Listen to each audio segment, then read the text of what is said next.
हम kilo watt को ampere में कैसे कन्वर्ट करते हैं। सपोज अगर सिंगल फेज की सप्लाई है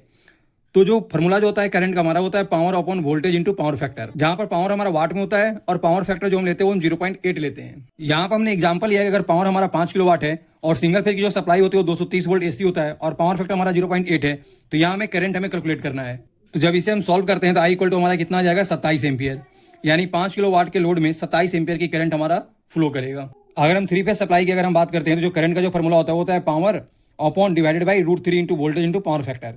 जहां पर हम पावर फैक्टर हम 0.8 लेते हैं और जो 3 फेज सप्लाई का जो वोल्टेज होता है वो होता है हमारा 415 वोल्ट एसी। हमने एग्जांपल लिया है कि पावर हमारा 10 किलो वाट है और वोल्टेज हमारा 415 वोल्ट एसी है और पावर फैक्टर हमारा 0.8 है, तो हमें करंट कैलकुलेट करना है।